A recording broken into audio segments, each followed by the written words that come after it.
देता हूँ और साथ ही साथ मोहम्मद राशिद जी का कि जिनके परिवार में शादी का कार्यक्रम है और इन्होंने बुलाया, उसी कार्यक्रम में मैं शामिल होने आया।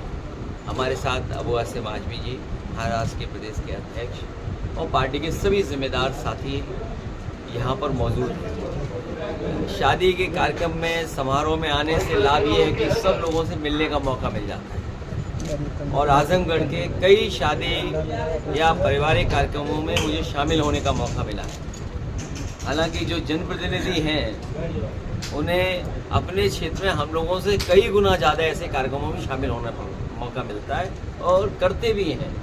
जब मैं लोकसभा का सांसद था, पहली बार, दूसरी बार, हम लोग जानते हैं कि एक दिन में 20-20, 24-24 शादियाँ अटेंड करते थे। एक ही दिन में शादियों में भी जाना, किसी परिवार में कोई नहीं रहा, उन सदस्यों से मिलना, दुख सुख एक साथ और बांटने का, उन परिवारों से मिलने का हम लोगों को और जनप्रतिनिधियों को ये मौका मिला। आजमगढ़ से हम लोगों का बेहद लगाव रहा है। राजनीतिक परिस्थितियाँ कुछ भी हों, लेकिन आजमगढ़ को हम लोगों ने अपना माना है। और ख़ासकर ये इलाका जो है, चाहे वो गाजीपुर हो, आपका जौनपुर है, आपका बलिया है, मऊ है, और आसपास के सभी जनता से मैं धन्यवाद देना चाहता हूँ। वैसे तो मैंने कई मौक़ों पर कहा है कि कठिन परिस्थितियाँ जब थीं लोकतंत्र बचाने की, संविधान बचाने की, तो यहाँ की जनता ने एकजुट होकर के हमारा साथ दिया। पीडीए परिवार से एकजुटता जो दिखाई दी है, उस लड़ाई को हम संकल्प लेते हैं आगे बढ़ाएंगे। कल ही बाबा साहब भीमराव अम्बेडकर जी की जयंती थी, हम सब ने मिलकर के बनाया और ये संकल्प लिया है कि बाबा साहब भीमराव अम्बेडकर जी का जो रास्ता रहा है, उस रास्ते पे चल कर के हम प्रभुत्ववादी जो लोग हैं, जो ताकतवर लोग हैं, समय समय अपमानित करते हैं, समय समय पर भेदभाव पैदा करते हैं, उन ताकतों से लगातार लड़ते रहेंगे। और हम सब का यही संकल्प होगा कि सामाजिक न्याय का राज की स्थापना हम लोग करेंगे, उस दिशा में लगातार आगे बढ़ेंगे। यही बाबा साहब भीमराव अम्बेडकर जी का सपना था कि सामाजिक न्याय का राज हो, उसकी स्थापना हो, उस पर हम लोग लगातार काम करते रहेंगे। ये संविधान हम सब के लिए संजीवनी है। ये संविधान हमारे लिए ढाल बनता है, हमारे लिए ये सम्मान का विषय भी है। और बाबा साहब ने जो हमें संविधान दिया है, उससे ज़्यादा हमारे लिए सम्मान की और कोई चीज़ नहीं हो सकती। अभी तक तो हमारा आपका सम्मान बाबा साहब भीमराव अम्बेडकर जी के दिए हुए संविधान ने बचाया। अब हमारी सबकी मिलकर जिम्मेदारी बनती है कि जो संविधान को ठेस पहुंचाना चाहते हैं, उस संविधान को बचाने के लिए हम लोग काम लगातार करते रहेंगे। आज इस गांव में मैं आया हूं, हालांकि हमारे मोहम्मद राशिद ने मेहनत कर करके और दूसरे देश में जाकर के स्थान बना लिया और अपने परिश्रम से, अपने मेहनत से कारोबारी नहीं बल्कि प्रतिष्ठा भी बना ली है। शहर में ऐसे घर होते हैं, लेकिन गांव में ये सुविधा होना, ये बड़ा काम किया इन्होंने। इसी से गांव के प्रति लगाव बढ़ेगा लोगों का। मैं आपको भरोसा दिलाता हूँ कि आजमगढ़ के विकास के लिए और जितना भी काम करना पड़ेगा हम लोग करेंगे। कभी बजट की कमी नहीं होगी। पहले भी 10 में से 10 जिताई हैं। मुझे पूरा भरोसा है आजमगढ़ की जनता 10 में से 10 फिर समाजवादियों के पक्ष में डालेगी।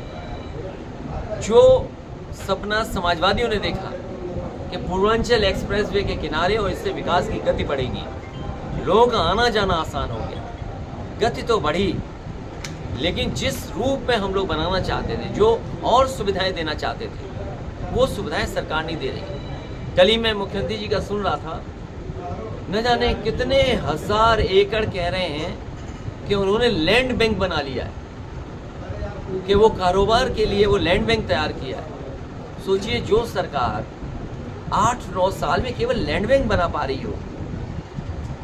कल ही का भाषण सुना मैंने और बता रहे कि बुंदेलखंड में इतने 1000 करोड़ का इन्वेस्टमेंट आने वाला है। इतने 1000 एकड़ ज़मीन का लैंड बैंक बना लिया है।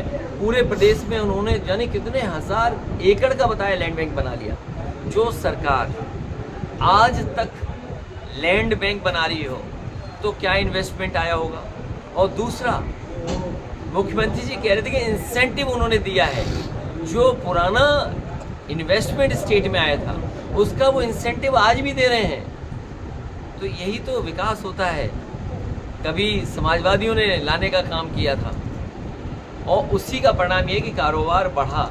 ये बीजेपी के लोगों ने इंसेंटिव रोका था, और इंसेंटिव एक बड़ी कंपनी जो हज़ारों लोगों को नौकरी दे रही है और हज़ारों करोड़ का कारोबार मार्केट में दे रही है। हो सकता है उस कंपनी का मोबाइल भी आपके हाथ में हो, घर पे टीवी भी हो, फ्रिज भी हो, या और भी सामान जो बनाता वो हो, लेकिन वो इन्वेस्टमेंट जब यूपी में किए तो उसका इंसेंटिव रोकने का काम कर रहे थे ये सरकार के लोग। उन्हें कोर्ट जाना पड़ा, कोर्ट की वजह से उन्हें इंसेंटिव मिला है। तो ये सरकार बताएगी ये क्या कर रही है जिससे इंसेंटिव आएगा। क्या पुरानी सरकार की योजनाओं का इंसेंटिव देते रहेंगे? इसलिए लड़ाई लंबी है, बड़ी है। हम लोग कामयाब होंगे।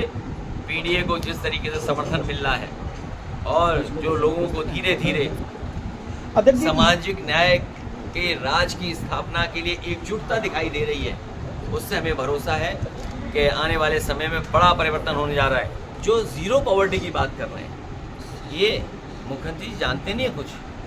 जैसे कहा zero tolerance to law and order.